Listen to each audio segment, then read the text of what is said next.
ሰላም ተመልካቾቻችን እንዴት ከረማችሁ? ይህ ቤታ ሾው ነው፣ የቤተሰብ ፕሮግራማችን ነው ከጄኤምኤም ቴሌቪዥን ወደ እናንተ የሚተላለፈው። እንግዲህ ዛሬ ደግሞ በአዲስ እንግዳ ወደ እናንተ ቀርብ ያለው የዛሬ እንግዳዬ ወይዘሮ ነጻነት ሙልጌታ ትባላለች። በ23 ዓመት በትዳር ቆይታለች። የሁለት ልጆች እናት ናት። በአገልግሎት የምታገለግልናት ቤተክርስቲያን ውስጥ በቤተሰብና በልጆች ዙሪያ ማማከር ላይ ብዙ አመት ሰርታለች። እንግዲህ ቆይታዬ ከሷ ጋር ይሆናል። አብራችሁ እንድትቆዩ በአክብሮት ጋበዝኩኝ። እንኳን በሰላም መጣሽ። አመሰግናለሁ ስለመጣሽ፣ ጊዜሽን ስለሰጠሽ።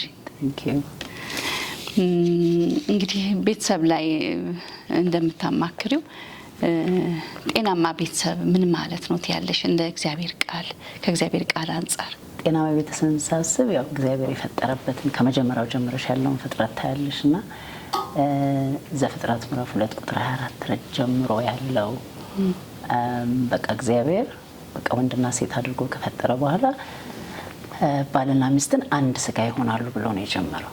እንደውም ራቁታቸው ነው ያለው፣ አይተፋፈሩም እና አንድ ስጋ ይሆናሉ። ይሄ ሁለት አንድ የሆነበት ማለት ነው አይደል? ሁለት ግን አንድ ስጋ ይሆናሉ ያለበት የመጀመሪያው ጅምሮ ነው። ከዛ በኋላ መጽሐፍ ቅዱስንም ስታይ ቤተሰብ በቃ በእግዚአብሔር ዓላማ በደንብ በእግዚአብሔር ታስቦ ድንገት ሳይሆን አስቦ እግዚአብሔር የፈጠረው ነገር እንደሆነ ታያለሽና እንደስ የሚለኝ ነገር አንድ አድርጎ ከፈጠረ በኋላ ሚልክያስ 2 ላይ ያለውን ቃል በጣም ወደዋለሁ። 2:5 ላይ በቃ እግዚአብሔር ምንድነው የሚፈልገው ይልና ያው ክፍሉን ባናነባውም ግን በቃ መንፈሳችሁን ጠብቁ የልጅነት ሚስትህን አታታል ብሎ ዙሪያውን ከተናገረ በኋላ እግዚአብሔር ምንድነው የሚፈልገው በዚህ በትዳር ውስጥ በጋብቻ ውስጥ በሁለቱ አንድ ስጋ መሆን ውስጥ ዘር ነው ይላል። ዘር እግዚአብሔርን የሚያከብር እግዚአብሔርን የሚወድ እግዚአብሔርን የሚፈራ ትውልድ የሚወጣበት እግዚአብሔር ዓላማ አለው። አንድ ስጋ አድርጎ የፈጠረውን ቤተሰብ ከዛ ደግሞ ዘር ፈልጋለሁ ሲል ታያለሽ። እና ስለ ዘር ሳስብ እኔም እንግዲህ በቃ ሸክሜን ብዙ ጊዜም ከትውልድ ጋር ስለሆነ ልጆች እግዚአብሔር ስጦታ ናቸው የሚለውን ቃል በጣም ነው አምወደውና መዝሙር 127 ላይ እንደሱ ይላል። በቃ ልጆች የእግዚአብሔር ስጦታ ናቸው። ከዛ እግዚአብሔር ለቤተሰብ የሰጠው ስጦታ ልጆች ናቸው። አንድ ስጋ አድርጎ ቤተሰብ ሲጀምር ባልና ሚስት አንድ ስጋ ሲሆኑ ቤተሰብ ናቸው። በቃ ተጀመረ። እዛ እግዚአብሔር ደግሞ እንደፈቀደው አንዳንድ ሰዎች በማሳደግ ወደ ቤታቸው ልጆች ያመጣሉ፣ ያሳድጋሉ። ወይም ደግሞ እግዚአብሔር ራሱ ልጅ ግን ወደ ምድር የመጣ ልጅ በየትኛው መልክ ወደዚህ ምድር የመጣ ልጅ ግን ልጅ የእግዚአብሔር ስጦታ ነው። እሱን ግን ከማለቱ በፊት እግዚአብሔር ቤትን ካልሰራ ሰራተኛ በከንቱ ይደክማል ብሎ ነው የሚጀምረው። ስለ ሰራተኝነት ያወራና ነው። ከዛ እንደገና ጠባቂ ከተማን ካልጠበቀ እግዚአብሔር ካልጠበቀ ከተማ ጠባቂ በከንቱ ይደክማል እያለ በቃ በማለዳ ስለመገስገስ ያወራል። ከሱ ጋር አያይዞ ነው። ከዛ እግዚአብሔር ለወዳጆቹ የሰላምን እንቅልፍን በሰጠ ጊዜ ብሎ የመከራ እንጀራ ይበላ ማብለ ስቲ ከላይ የተጠቀሱትን ታያለሽ። ሰራተኛ ጠባቂ በማለዳ የሚገሰግስ ጊዜውን የሚጠቀም ማለት ነው። በዛ ውስጥ የመከራ እንጀራ ያበላል። ለምን? እግዚአብሔር ለወዳጆቹ እንቅልፍን በሰጠ ጊዜ። ስለዚህ ይሄ በእግዚአብሔር ላይ ያለ ወዳጅነት ወይም ደግሞ በወዳጅነቱ ላይ ያለ እረፍት ወይም በሌላ አባባል ያለ እግዚአብሔር ሰራተኛ ብንሆን ጠባቂ ብንሆን ጊዜን መጠቀም ብናውቅ ያለ እግዚአብሔር ግን እንደማንችለው ወይም በሱ ወዳጅነት ላይ ማረፍ እንቅልፍ የማረፍ ምልክት ነው አይደል? እና ይሄ እንቅልፍ በሰጠ ጊዜ የሚለው በቃ ሰውነታችን እንዴት ፈንክሽን እንደሚያደርግ ስናስብ እንቅልፍ ነው። እንቅልፍ የእረፍት ምልክት ነው። እና ለወዳጆቹ ይላል ወጭስ ለወዳጆቹ የሰጠው እግዚአብሔር እረፍት ነው። መጽሐፍ ቅዱስም ሲናገር በክርስቶስ ያገኘነው እረፍት ይሄ ወደ ሰንበት የገባንበትን እረፍት ብራውያን ላይ ያወራል። እና ለምንድን ነው የሆነው የምለው ይሄን ከተናገረ በኋላ ነው ልጆች የእግዚአብሔር ስጦታዎች ናቸው ብሎ የሚለውና ይሄ ቤት የሚለው የሚሰራው ቤት ምሳሌ ብለስቴ ቤት በጥበብ ይሰራል፣ በማስተዋል ይገነባል፣ ከከበሩም ሀብቶች ጓዳዎች ይሞላሉ ይላልና እንቃ ቤት በእግዚአብሔር የተሰራ በእግዚአብሔር አንድ ስጋ አድርጎ ባልና ሚስትን የፈጠረበት ዘር የሚፈልግበት ትውልድን ደግሞ እንደ ስጦታ አድርጎ የሰጠበት እነዚህን ሁሉ ያስገርመኛል። በቃ በዚሁ በእግዚአብሔር ቃል ዙሪያ ይሄ ጤነኛ ቤተሰብ ምን ይመስላል የሚለውን ስናይና ዘዳግም ላይ ያለውን ክፍል ደግሞ ሳይ ምዕራፍ 6 ላይ በቃ ይህንን ሕግ በልብህ ያዝ ብሎ ይጀምራል። በልብህ ያዝ፣ መጀመሪያ ያዝ በልብህ። ከዛ ልጅህን ስትነሳ፣ ስትቀመጥ፣ በመንገድ ስትሄድ፣ ስትተኛ ተጫወተው። በቃ ቤት ውስጥ አታይም? የሆነ ቤት በቃ ከቤተ ክርስቲያን የቀደመች አንድ ቤት ውስጥ እግዚአብሔር አለ፣ ቃሉ አለ፣ ቤተሰብ አለ፣ ልጅ፣ እናት፣ አባት አለ። እዛ ውስጥ እግዚአብሔር አንድ ነገር አለ። ዘር ፈልጋለሁ ያለው እግዚአብሔር አንድ ስጋ ያረጋችሁ እግዚአብሔር አሁን ደግሞ የምትይዘው ነገር አለ። ቃል ያዝ፣ ህጉን ያዝ። አንተ ከያዝክ በኋላ ግን ስራ ደግሞ አለ። ደስ የሚለኝ በቃ አስተምረው የሚለው ነገር ወይም ይሄ የ45 ደቂቃ 1 ሰዓት አስቀምጦ ልጆችን ከመስበክ ጋር የተያያዘ አይደለም። ተጫወተው። እኔ በጣም ነው የምወደው። በቃ ይሄ ተጫወተው ተብሎ እንኳን ተጻፈላለሁ ሁሉ ጊዜና ተጫወተው ብሎ ደግሞ ኃላፊነት ሰጠን። ማለት በቃ የያዝነው ቃል ማለት ነው። ይሄ ቃሉን መማር በኋላ ጊዜ ካይናዝ ቃሉን መማር ለልጆች ቃሉን መማር የሚለው ደግሞ በጣም ዲፕ የሆነ ደሬስቶም የቀራቸውን ዘመን ሼፕ የሚያደርግ አቅም አለው። አሁን ወደሱ አንሄድም፣ ግን እንደሱ ይለንና በቃ ኃላፊነቱን እዛ ውስጥ ይሰጣል። ከዛ ደግሞ ኤፌሶን ላይ ይመጣና ሚናዎችን ደግሞ ይሰጠናል። ያዛለን፣ አስተምራለን። ወደዚህ ወደ ዘዳግም ስትመልሽ በቃ መቀመጥ አለ፣ መነሳት አለ፣ ዋክ ማድረግ አለ፣ መተኛት አለ። በዛ ዙሪያ ውስጥ ሁሉ እግዚአብሔር ልጅንና ወላጅን አብሮ አድርጎታል። ወደ ጤናማ ቤተሰብ በቃ ጊዜ አለው። ጊዜ የሰጠ ልጅና ወላጅን እግዚአብሔር እንደዚህ እያየው ነው ቤተሰብን ሲሰራ እና ከዛ ወደ ኤፌሶን ደግሞ ይመጣና ድርሻ ይሰጠናል፣ ሚና ይሰጠናል። በቃ እንዴት ብሎ ነው የሚሰጠን? በቃ ባል የሴት ራስ ነው ይላል። ክርስቶስ የቤተ ክርስቲያን ራስ እንደሆነ ሁሉ ባል ደግሞ የሴት ራስ ነውና ባሎችን ክርስቶስ ቤተ ክርስቲያንን እንደወደደ እንዲሁ ሚስትን ውደድ። ሚስትን ደግሞ ይመጣና ምን ይለናል? ለባሎቻችን የምንገዛበትን ለእግዚአብሔር እንደምትገዙ ለባሎቻችሁ ተገዙ፣ ልክ ቤተ ክርስቲያን ለክርስቶስ እንደምትገዛ ብሎ ያስቀምጥልናል። ምዕራፍ 5 ቁጥር 21 ላይ ግን ደስ የሚለኝ ነገር እርስ በርሳችሁ በእግዚአብሔር ፍርሃት የተገዛችሁ ነው። ሁለቱን ደግሞ ሚና ከመስጠቱ በፊት እርስ በርሳችሁ አንዱ ለሌላው በእግዚአብሔር ፍርሃት የተገዛ ይሁን አለና ከዛ ግን የየራሳችንን ደግሞ ቦታና ሚና ሰጠን። ምን ብሎ ሰጠን? ባል ክርስቶስ ቤተክርስቲያንን እንደወደደ ሚስትን ውደድ። ሚስት ሆይ ቤተክርስቲያን ለክርስቶስ እንደምትገዛ ለባልሽ ተገዥ። ኤፌሶን ምዕራፍ 5 ሁሉን ብናነበው በጣም ደስ ይላል። በጣም ክሊርሊ በሁለት ዋና ዋና ሀሳቦች ላይ መሰረት አድርጎ አስቀመጠው። ይሄ ማለት ድርሻ ነው። እዛ ጋር አላበቃም። ልጆች ሆይ ብሎ ደግሞ ለልጆች የሚሰጠው ድርሻ አለ። ለልጆችም ሚና አላቸው። የልጆች ሚና ምንድነው? ወላጆቻቸውን እንዲያከብሩ። ይገርመኛል በጣም እነዚህን አገናኝቼ የማያቸው ለእኔ ጤናማ ቤተሰብ ያለው ይህንን ሲስተም ሳየው የልጆች ቦታ ደግሞ ወላጅ ማክበር ነው። ብዙ ቦታ ሊኖራቸው ይችላል፣ ግን በዋናነት ወደዚህም ሳንል ፎከስ አድርገን ልናው የሚገባው ነገር ምንድነው? ልጆች ወላጆቻቸውን እንዲያከብሩ መጽሐፍ ቅዱስ ሲነግረን በቃ ልጆች ሆይ ለወላጆቻችሁ ታዘዙ፣ ይህ መልካም ነው።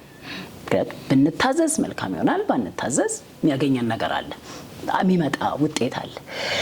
አክብሩ ሲል ግን እግዚአብሔር በዚህ ደስ ይሰኛል ነው ያለው። ምን ማለት ነው?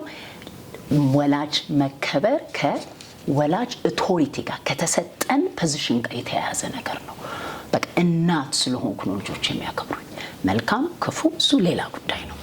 እናት አባት ስለሆነ ያ የቃል ኪዳኑ የተስፋ ቃል አብሮት ተያይዟል እና ልጆች በዛ ኮቨነንት ውስጥ እንዲቆዩ የቤተሰብ ሰላም ሪሌሽንሽፕ ጤናማ እንዲሆን ልጆች መታዘዛቸው ቁልፍ ቦታ እንደሆነ ታያለሽ። እግዚአብሔርም ያንን ኦርደር ነው የሰጠን፣ ልጆች እንዲታዘዙ። እነዚህ ፖዚሽኖች በቃ ባል ሲባል መንፈሳዊውን ሊድ የሚያደርግ ሚስቱን የሚወድ ብዙ ልናነሳቸው የምንችላቸው በዋናነት እናስቀምጥ። ይሄንን ብዙ ቁልፍ ውስጡ ስላለው ሚስት ሲባል የቤት ውበት በቃ የሚመቸው ረዳት አይደለም የሚለው ረዳት የሚለው ቃል እኮ ለእግዚአብሔር የተሰጠ ቃል ነው። እዛ ጋር የፖዚሽን የመበላለጥ የመብለጥ ሳይሆን የቦታ ጉዳይ ነው። ሚስት ሲባል በቃ ባሏን ውበት ሰጪ ነርሽ የምታረግ ቤት ውስጥ በቃ የባሏን ሀሳብ የምታከብር ወይም ደግሞ በቃ ድካሙን ሽፍን አድርጋ ብርታቱን የምታጎላ ረዳት ያ ግንኙነት ነው። ከዛ ወደ ልጆች ደግሞ በእነሱ ፖዚሽን ወላጆቻቸውን እንዲያከብሩ እነዚህ ስርዓቶችን ወይም ሚናዎችን ቦታዎችን እግዚአብሔር ሰጥቶን ነው። እንዴት እናርገው ሲባል ቤተሰብ የሚለውን ነገር ስናይ እነዚህን ሁሉ ውስጡ እናያለና ለኔ ጤናማ ቤተሰብ እግዚአብሔር ሲጀመር የፈጠረው ቤተሰብ እነዚህን ያካተተ ነው። አብረው የተያዙ ነገሮች ናቸው። በጣም ደስ የሚል አገላለጽ ነው። አመሰግናለሁ። እንግዲህ እንዲህ አድርጎ እግዚአብሔር ቤተሰብን ከፈጠረ በዚህ ምድር ላይ ሰዎች ትዳራቸውን እንዴት ይኖሩት? ሰው እንዴት ትዳሩን ይኖረው ብለሽ ትያለሽ? ብዙ ሰዎች አሁን ቅድም እንዳልሽ ሰዎችን ካውንስል ሳረግ ሳወራ በወላጅነትም አሁን ደግሞ በጋብቻም ዙሪያ ሳወራ ወይም አንዳንድ ቦታዎች ሳስተምር መጽሐፍ ቅዱስ እኮ አልነገረንም። እንዴት ነው ባልም እኮ ነው ሚስት ምን ሆነው እንዴት ነው በቃ በዝርዝር እኮ አልተጻፈልንም የሚባል ነገር እሰማለሁና ግን ቅድም እንዳልኩት በኃላፊነት በሚና ደረጃ የተቀመጠልን ግልጽ የሆነ ነገር አለ። በቃ ባል ሆይ ሚስትህን ውደድ፣ ሚስት ሆይ ተገዥ። ያንን ማጥናት ነው። አይ ቲንክ በኋላ ምናልባት ሀሳቡን እንደግመው እናነሳ ይሆናል። ግን እዚህ ውስጥ ማን ነው በቃ ይሄንን ኑሮ እንዴት ነው የምንኖረው ብዬ ሳስብ በእርግጥ ተጽፎልናል። ግን የተጻፈልን አጻጻፉ እንዴት ነው? መጽሐፍ ቅዱስ የነገረንን እውነቶች በጠቅላላ ከዘፍጥረት እስከ ራእይ በተለይ በአዲስ ኪዳን ይሄንን ልበስ፣ ይሄንን አርግ፣ ጨምር፣ ቀንስ ተብለው የተሰጡን እውነቶች በጠቅላላ ስናይ መልካም ሰው እንድንሆን ነው የእግዚአብሔር ቃል የሚነግረን። በቃ እሱን ከምን ጋር አገናኘዋለሁ? በተለይ አሁን ሌትሊ በጣም የማስበው የህይወት መሰረታዊ ትምህርት ከብዙዎቹ ዋና ከምንላቸው አንዱ መዝሙረ ዳዊት ምዕራፍ 1 ላይ ከድሮ ጀምሮ ለልጆች ማስተምራቸው አሁን ግን በጣም ያስገርመኛል። ምስጉን ነው በክፉዎች ምክር ያልሄደ፣ በዋዘኞች ወንበር ያልተቀመጠ፣ በኃጢአተኞች መንገድ ያልቆመ ያልሄደ ያልቆመ የተቀመጠ ይልና ነገር ግን በእግዚአብሔር ሕግ ደስ ይለዋል ይላል። በቀንና በሌሊት ሕጉን ያስባል። እርሱም በወንዝ ዳር እንደተተከለች ፍሬዋን በጊዜዋን ቅጠሏ እንደማይረግፍ ፍሬዋን በጊዜዋ እንደምትሰጥ ዛፍ ይሆናል። የሚሰራውም ሁሉ ይከናወንለታል። ክፉዎች እንደዚህ አይደሉም እያለ ይቀጥላል። ቁልፉ መካከል ላይ ነው ያለው። በጣም የሚገርም ነው። ምን ጊዜም በቃ በኃጢአት በወደቀው በዚህ ዓለም ላይ ምክር አለ። ግን ምክር ክፉ ምክር ነኝ ብሎ አይደለም የሚመጣው አይደል? ምክር አለ። ግን የክፉ ምክር መንገድ አለ። መንገድ በጣም ሰው መንገድ ይፈልጋል። መንገድ በቃ የምንቀመጥበት ወንበር፣ እነዚህ ሁሉ ግን ምናልባት ያ መንገድ ግን የክፉዎች ምክሩ የክፉዎች መንገዱ ግን የኃጢአተኞች ነው። ወንበሩ ግን የዋዘኞች ነው። ግን ምስጉን ነው ብሎ ነው የሚጀምረው። እንዴት ይሆናል? በቃ ይሄ ሰው ሕጉን ያሰላስላል፣ በቀንና በሌሊት ሕጉን ያሰላስላል። ደግሜ እለዋለሁ፣ ቃሉን ያሰላስላል። በቃ የእግዚአብሔርን ቃል ያሰላስላል። ደግሞ በሕጉ ደስ ይለዋል። በቃ ቁልፉ እዚህ ጋር ነው። ከዛ በኋላ ደግሞ በወንዝ ዳር እንደተተከለ ነው። በቃ ስሩን ሰዷል። በዙሪያው ይሄን በጣም የምናውቀው ክፍል ነው። በጣም የምናውቀው ሁላችን ምናልባት በጣም ብዙ ጊዜ ሰምተነው ይሆናል ብዬ አስባለሁ። ግን በቃ እስቲ እናስበው። እኔ አሁን ከቤተሰብም ጋር እያገናኙ ነው ማየው።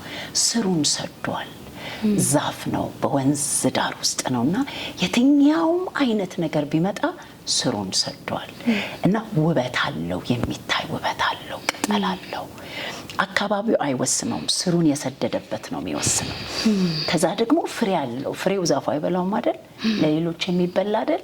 እና ከየት ይመጣል ስንል ቃሉን ከማሰላሰል ቃሉን ከማሰብ በጣም በህይወቴ የምወደው ሁልጊዜም የምናገረው በቃ ከመማረውም ትምህርት ጋር አያይዤ ሰው በጣም የሚያስገርመኝ የሰው አይምሮ መታደስ ወይም የአይምሮ ለውጥ፣ የአመለካከት ለውጥ፣ የእይታ ለውጥ፣ የአስተሳሰብ ለውጥ።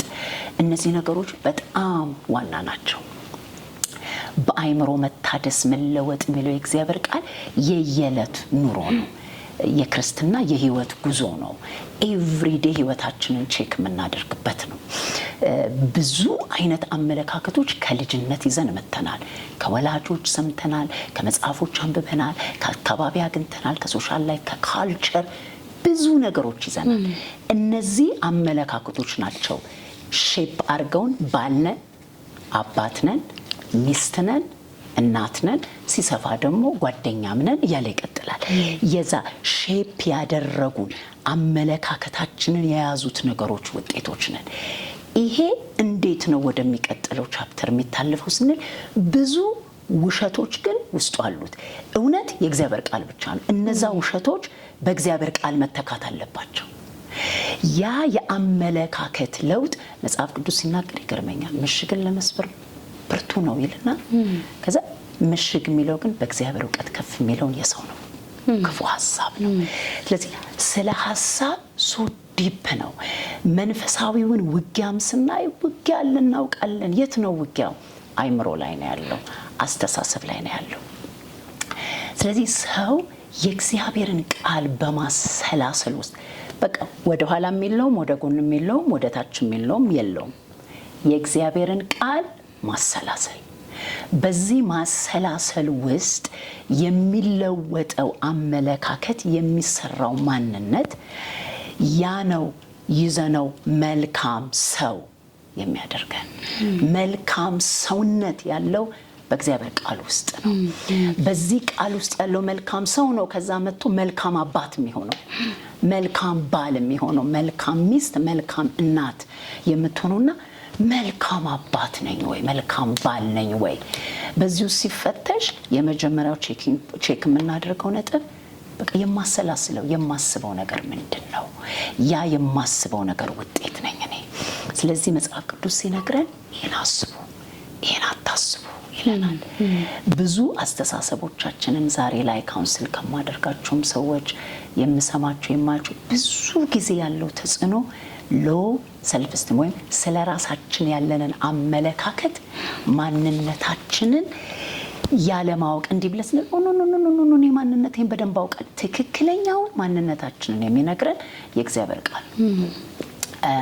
የምንሰማው ያንን እውነት ከእግዚአብሔር ቃል ነው እና ብዙ ጊዜ ሰዎች ችግሬ ምንድነው ግን እኔ ችግሬ ለምንድነው እንደዚህ ማስበው ለምንድነው እንደዚህ ማረጋው የሚልን አስተሳሰብ ኮንሲስተንትሊ what's wrong with me በጣም ደጋግመን የምንለው እኔ አልችልም ወይም እኔ ማደርገው የምጀምረው ነገር የውስጥ ሐሳብ ሊሆን ይችላል። እነዚህ ኔጌቲቭ ኢነር ቶቶች ምን ያደርጉናል? አባት ነኝ፣ እኔ ባል ነኝ፣ ወይም እኔ እናት ነኝ፣ እኔ ሚስት ነኝ።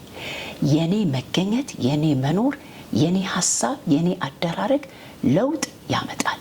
በፖዚቲቭም በኔጌቲቭም በሁለቱም ኢምፓክት አለኝ ብሎ ማሰብ ማንነትን ማወቅ ይጠይቃል። ይሄ ማንነትን ማወቅ እንደገና መልሼ ወዴት ነው የማመጣው? በዚህ ቃል ማሰላሰል ውስጥ የምንረዳቸው እውነቶች አሉ። ትልቁና ትልቁ በመወደዳችን ላይ መሰረት ያደረገው ማንነት ነው። በመወደዳችን ላይ መሰረት ያደረገው ማንነት ስንወደድ መወደዳችንን ስናውቅ በህይወታችን ውስጥ የሚቀየር አመለካከት አለ፣ አስተሳሰብ አለ፣ እይታ አለ። ለምሳሌ በቃ መጽሐፍ ቅዱስ ሲነግረን እግዚአብሔር እኔ እንደወደድኳችሁ ይላል ደጋግሞ፣ አስቀድሞ ወዶናልና ይላል። በመወደዳችን ላይ ያለው እውቀት መጀመሪያ የሚያደርገው ነገር በህይወትሽ አሁን አንድን ሰው በጣም vulnerable ሆኜ መነግረውን ነገር ይሰማኛል፣ አሳልፎ አይሰጠኝም፣ ትረስት አደርገዋለሁ፣ አይፈርድብኝም። በቃ የሚያሳፍረኝን ነገር እንኳን በሙሉ ልነግረው እችላለሁ የምንለው አንድ ሰው በህይወታችን ቢኖር የውስጣችንን የምንነግረው አውቶማቲካሊ ያን ሰው እንወደዋለን። ልክ እንደዛው ዳዊት መዝሙር 139 ላይ እግዚአብሔር መርምረኝ ፈትሸኝና ደግሞ ይወደኛል ይላል። ማንነቱን አውቆት እንደሚወደው ግን በእግዚአብሔር ላይ ይታመናል። እና በጣም የምወደው ክፍል አለ ኤፌሶን 3 ላይ በቃ ጳውሎስ አባትነት ሁሉ ከሚሰየምበት ከአብ ፊት እንበረከካለሁ አለ። አባትነት ሁሉ ምን ማለት ነው? አባትነት ብዙ ጊዜ ብዙዎቻችን ወደኋላ ስንጠየቅ ብዙ ሰዎች አባቴ የምንለው ታሪክ አለን። አባትነትን አላውቅም፣ አባቴ እወድሃለሁ ብሎኝ አላውቅም፣ ከአባቴ ፍቅር ሰምቼ አላውቅም፣ ከወላጆቼ ፍቅር። ግን አባትነት ሁሉ የሚሰየምበት አባት አለ እግዚአብሔር። በእግዚአብሔር ፊት አለ ጳውሎስ እንበረከካለሁ። ለምን? በመንፈሳችሁ እንድትጠነክሩ ይላል። ክርስቶስ በእምነት በእናንተ ውስጥ እንዲሳልና እንደ ክብሩ ባለጠግነት ይስጣችሁና ስርና መሰረታችሁ በፍቅር ይጸና ዘንድ ከዛ ከቅዱሳን ሁሉ ጋር የስፋቱ ርዝመቱ ጥልቀቱ ከመታወቅ የሚያልፈውን የእግዚአብሔርን ፍቅር ምን መሆኑን ታስተውሉ ዘንድ እና በቃ ይሄን ለማወቅ ትበረቱ ዘንድ እና ብዙ ጊዜ ስናገርላሉ ይሄን ፍቅር ለማወቅ መበርታት ለምን አስፈለገው? ከመታወቅ ያልፋል አለ ሲጀምር። ግን ይሄን ፍቅር ለማወቅ በርቱ። በዚህ ፍቅር ውስጥ እግዚአብሔር እንዴት እንደሚወደኝ ለመረዳት የመጀመሪያው ነገር ጸሎት ነው። በቃ ጳውሎስ ከዚህ ፍቅር ማን ይለየኛል ያለውን መረዳት ላይ ደርሶ መከራ፣ ችግር፣ ሐዘን ላይ ደርሶ ግን በቃ ይሄን ፍቅር ለመረዳት እጸልያለሁ። እያንዳንዱ ሰው እንዴት ነው ይሄን ፍቅር የምረዳው ብዬ ሳስብ በቃ በጸሎት የምንረዳው ነገር ቢኖር የእግዚአብሔር ቢከዝ እኛ ኮንዲሽን አለን። ጥሩ ስናደርግ ስንወደድ፣ መጥፎ ስናደርግ ደግሞ ያን ፍቅር ስናጣ፣ ያደረግነው ሰክሰስ ሲሰማን፣ ጥሩነት ሲሰማን እንደዚህ አይነት ኮንዲሽን ውስጥ ነው እድገታችን። ስለዚህ የእግዚአብሔርን ፍቅር እንዲሁ ተወደድኩ የሚለውን መወደድ ለመረዳት የመጀመሪያው ነገር ጸሎት ነው። ሰው ይህን ፍቅር ለማወቅ ሊበረታ ይገባዋል። በዚህ ፍቅር ውስጥ ግን ያለን ማንነት ለምሳሌ አሁን እኔ ከመማረው ትምህርት ጋር አንድ ወርክሾፕ ላይ ሰውየው ኤቲስት ነው፣ ግን አንድ ነገር አቀረበ። ሰው አለ ስለ ሰልፍ ላፍ ነው የሚያወራው። ሰው በራሱ መወደድ ውስጥ ሲገባ፣ መወደዱን ሲያስብ፣ ራሱን ሲወድ፣ ወደዚህ ሃይ ሌቭል ኦፍ ሜዲቴሽን ሲገባ በቃ ሌሎችም ሰዎች ይወዱኛል፣ ራሴን እወዳለሁ፣ በደስ በሚል ሪላክስ በሚያደርግ ማንነት ውስጥ እያደገ ሲመጣ ይላል ኦክሲቶሲን የሚባለው ኬሚካል በብሬናችን ውስጥ በብዛት ሪሊዝ ያደርጋል። በዛ ኬሚካል ውስጥ አለ ብሬኑን ስካን ያደርጉ የሚያነበውን ነው የሚናገረው። እና በጣም ያስገረመኝ ነገር በዛ ውስጥ ያ ኬሚካል ኦን ደ ባክ ኦፍ አወር ሄድ አማግደላ የሚባለው የብሬናችን ፓርት ጋር ሄዶ ገላትያ ላይ ያለውን ቁጣን፣ ጩኸት፣ ይቅር አለማለት፣ ክፋት፣ መራርነት፣ ጭንቀት፣ ፍርሃት ኦል ዲስ በዝርዝር አስቀምጦት ምን ይላል? ሄዶ ሳቅ አውት ያደርጋቸዋል ይላል። ምኑ ያ በብዛት ሪሊዝ የሚያደርገው ብሬናችን ውስጥ ሪላዝ የሚያደርገው ኬሚካል ከምን የመጣው? ሰው ራሱን በመወደድ ውስጥ ሲያስብ፣ መወደዱን ሲያስብ፣ እወደዳለሁ ሲል፣ ራሴን እወዳለሁ ሲል፣ በዚህ ፍቅር ውስጥ ማሰብ ሲጀምር ምን ይሆናል? ያ ኬሚካል ሄዶ እነዛን ነገሮች ከውስጥ ሳክ አድርጎ ያወጣቸዋል። ምን ማለት ነው? አወሱ በጣም የተደነኩት ይሄ ማለት ሊትራሊ ይሄን ፍቅር ስንለማመድ እንግዲህ ስለ ሰው ፍቅር ነው የሚያወራው፣ ስለ ሰልፍ ላቭ ነው የሚያወራው። ይሄን ፍቅር ስንለማመድ እነዚህን መጽሐፍ ቅዱስ የሥጋ ፍሬ ብሎ የገለጸልንን ከውስጥ የማውጣት አቅም ካለው ምን ያህል የእግዚአብሔርን ፍቅር በሕይወታችን የተለማመድን ነው በትልቁ ጥያቄ ውስጥ ያስቀምጣል። በቃ ባለፈው ስልሰምት ተጋለጠ የሚያስብል አይነት አሃ ለካ ሚስ ያደረግነው ነገር ይሄን ለማወቅ ብርቱ የተባለውን ፍቅር በመወደዳችን ውስጥ ያለውን መረዳት በእኛ ውስጥ ለማሳደግ እንዳልደረስን ይቅር ማለት ችግር አለብኝ ከባሌ ጋር ከሚስቴ ጋር ከሌሎች ሰዎች ጋር ባለ ግንኙነት ይጠቁመኛል። ወደ እግዚአብሔር ፍቅር ተመለሽ። እግዚአብሔር የሰጠንን ቃሉን ሲሰጠን አይምሯችንን እንዴት እንደሰራው ያውቃል። ስለዚህ ምን አልኩኝ? ቃሉን ማሰላሰል፣ በአይምሮ መታደስ መለወጥ። በአይምሮ መታደስ መለወጥ ማለት ውሸትን በእውነት መተካት ማለት ነው። ይዘን የመጣናቸውን ስለ ትዳር ያለን አመለካከት፣ ስለ ስራ ያለን አመለካከት፣ ስለ ራሳችን ያለን አመለካከት፣ በተለያዩ ነገሮች ሼፕ የተደረጉትን በእግዚአብሔር ቃል መፈተሽ፣ እውነት መተካት አለበት። በጣም ትልቁን ስፍራ ይወስዳል። በዛ ውስጥ ደግሞ የተሰጠንን የተወደድንበትን ፍቅር በመለማመድ ውስጥ አንደኛ እግዚአብሔርን ወደ መውደድ እናድጋለን። ምክንያቱም እግዚአብሔር አምላክን በፍጹም ልብ፣ በፍጹም ነፍስ፣ በፍጹም ሀሳብ ውደድ፣ ባልንጀራህን እንደራስህ ውደድ። ይሄ ብትችሉ ሳይሆን ሕግ ነው። እግዚአብሔር ትእዛዝ ነው የሰጠን።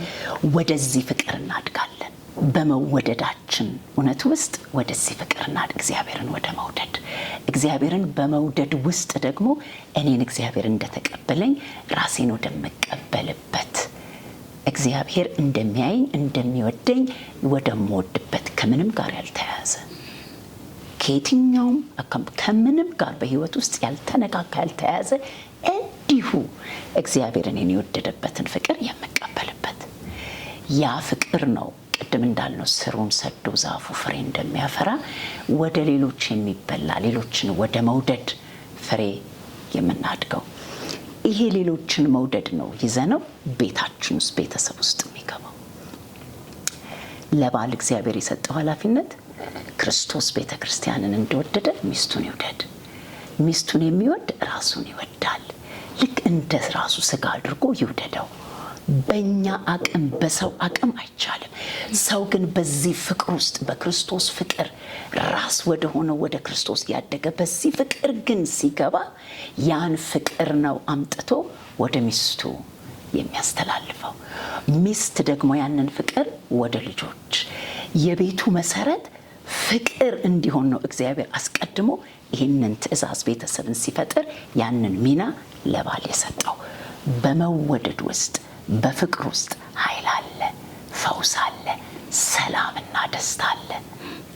በዚህ ውስጥ ነው የመጀመሪያ እንዴት እንኖር ብዬ ሳስብ ቃሉን በማሰላሰል ውስጥ የተደረገልንን የተወደድንበትን ፍቅር በመረዳት ውስጥ ያለውን ማንነታችንን በማወቅ መልካም ሰው መሆን።